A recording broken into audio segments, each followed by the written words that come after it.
Hi, welcome to Stress Less Leadership, a corporate leader's and entrepreneur's guide to overcoming stress and building resilience for yourself and for your employees.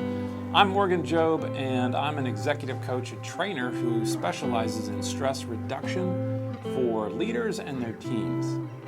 So today we're going to get to know stress really well. Now, stress is a huge problem in companies and really society at large. And one of the reasons that I believe most people don't often effectively deal with it is, well, because they don't have a good understanding of what it is. So when you use the word stress, we assume that everyone knows what we're talking about. But do we really?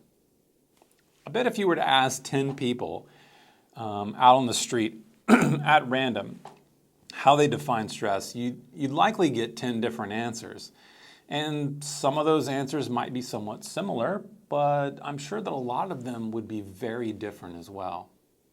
So my goal for this episode is to really give you a very thorough understanding of what exactly stress is.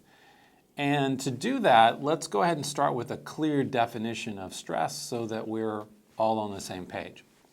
So stress is a physical or a psychological stimulus of some kind that causes physical or psychological tension, discomfort, or pain that moves our mind and body out of homeostasis. So what's homeostasis? Well, that's just a fancy word for balance or equilibrium. Now, our mind-body system is designed to go out of balance from time to time, but it's not designed to stay out of balance for a long time. And it always wants to return to a balanced state. So when we experience stress of some kind that is too intense, or maybe it goes on for too long, or both, and we don't experience enough recovery time, well then we're going to start to have problems mentally, emotionally, and or physically. And these problems disrupt our ability to do our best work and to live our best lives because it starts to negatively impact our physical and mental well-being. So now that I've defined that, here's a few questions for you to consider. What's the difference between stress and anxiety? Or what's the difference between stress and depression? Or how about this one? What's the difference between stress and physical injury? Well, at a high level, the answer is nothing, really. They're all forms of stress. For sure, they're all very different experiences, but they're all forms of stress in the end. And that means that stress is a really broad term that encompasses really a lot of conditions and states of being. I once took a class that had the phrase stress and anxiety in its title. And I see and hear this kind of wording really often. Some other common ones are stress and depression or stress and burnout, which implies that these are really different things. And they're not. It just creates confusion. They're all forms of stress. Now, you might be thinking, is that really true? Well, yes. Remember, our definition of stress, it's something that causes our mind-body system to move out of homeostasis or out of balance. Well, the first place that shows up is in our autonomic nervous system, which you might remember thinking back to your high school biology class, hearing that term. And I'm going to go into more detail into this in a later episode, but for now, just know that the autonomic nervous system is where the stress response first occurs. The autonomic nervous system is divided into two parts. The sympathetic system is the first part, and the parasympathetic system is the second. So the sympathetic system gets activated whenever we experience some kind of stressor. And this is sometimes called the fight, flight, or freeze response. I'm sure that you've probably heard of that before. Now, the parasympathetic system gets activated to rest, relax, digest food when we sleep, and recover physically and mentally. So basically, it's active when we feel calm and safe.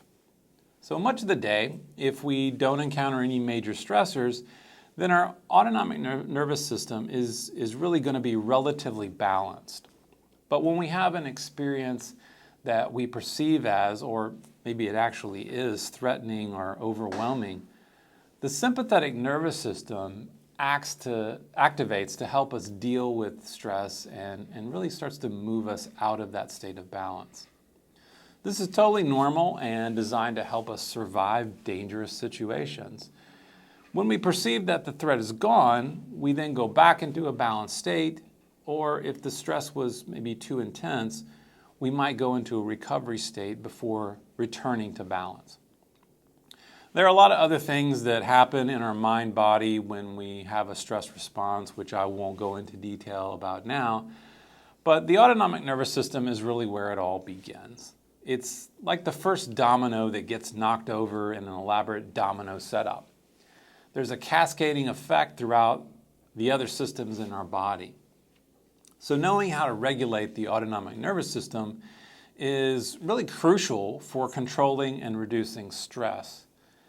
Not simply trying to manage the things that are out there in the world that we think are stressing us out. So does this mean that stress is bad? No, not really. Stress isn't inherently bad. It's really a natural part of life that we can't get rid of. But stress can be beneficial, though. If you go to the gym, for example, and lift weights, you're experiencing a form of stress. It's physical stress. Now, as long as you don't overtrain and you give yourself enough time to relax and recover, then you'll experience some benefits from that stress. Your muscles will grow, you'll get stronger. So the same thing is true for dealing with something that's mentally or emotionally challenging at work. As long as it's not overwhelming and you eventually get past it, that kind of stress can be a great learning experience that really helps you develop and become better in your role. Stress can start to have a negative effect on our mental and physical performance and really our overall well-being when we experience more stress than we can handle for too long, because we really aren't designed to function under a continuous or a near continuous state of stress. We do need time to rest and recover and recharge. Excessive workload, time constraints, frequent conflicts with workers, etc. These are all types of stress that can eventually cause us to become overtaxed. This brings up my next point about stress. Understand that there's really 3 degrees of stress. There's acute stress, acute episodic stress, and something called chronic stress. Now, acute stress is really a temporary surge of stress we experience when we're dealing with threats or challenges for relatively short periods of time. And this form of stress channels our energy into a sharp focus for a brief period. And once we get past the stressful event, we might feel a sense of relief or maybe a sense of accomplishment, depending on what it was we were dealing with. And then we gradually return to a balanced state. Acute episodic stress is when we experience irregular but frequent moderate to severe levels of stress. This degree of stress starts to take a physical and or psychological toll on us, and this is when we might first start to notice some of the negative effects of stress. The longer that we have this experience of stress, the more severe those effects will become, and it might eventually be difficult for us to actually even relax and recover and return to that balanced state I mentioned earlier. So lastly, chronic stress is a continuous or a near continuous state of moderate to severe stress that keeps our mind-body system out of balance most of the time. This degree of stress will eventually devastate us mentally and physically if it goes on for too long. Some common problems that result from chronic stress are things like anxiety, depression, high blood pressure, cardiovascular disease. You get a weakened immune system. You might experience muscle and joint pain and digestive problems, just to name a few. Now, how long it takes for these to develop really just depends on our unique stressors, lifestyle differences, genetics, and even personality differences. So some people can just handle higher levels of stress naturally more than others before they start to develop some of these problems. So to recap today's episode, I defined what stress is, and it's a physical or psychological stimulus of some sort that causes a physical or psychological tension, discomfort, or pain, and that moves our mind-body out of balance. I also talked about stress being, in broad terms, describing a variety of conditions and experiences like anxiety, depression, grief, physical or injury or chronic pain, maybe even worry. These are all forms of stress. Then I briefly talked about the autonomic nervous system and how this is where the stress response really begins, and that learning how to regulate it and return it to a balanced state or homeostasis is the key to ultimately controlling and reducing stress. Now, after that, I mentioned that stress isn't really a bad thing. It can be beneficial. It's really just a matter of degree. And finally, I finished up by talking about the 3 degrees of stress: acute episodic stress, and chronic stress.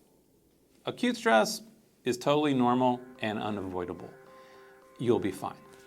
The other 2 degrees of stress, especially chronic stress, are things that you don't really want to experience. And if you are currently experiencing either of those, now might be a good time to consider making some changes, wouldn't it? I'll give you some tips to do that in some future episodes, and if you'd like to explore one-on-one coaching to help you do that, you can contact me on LinkedIn, find me on my website at unstressmylife.com, or contact me via email. My address is info@unstressmylife.com. So until next time, take care.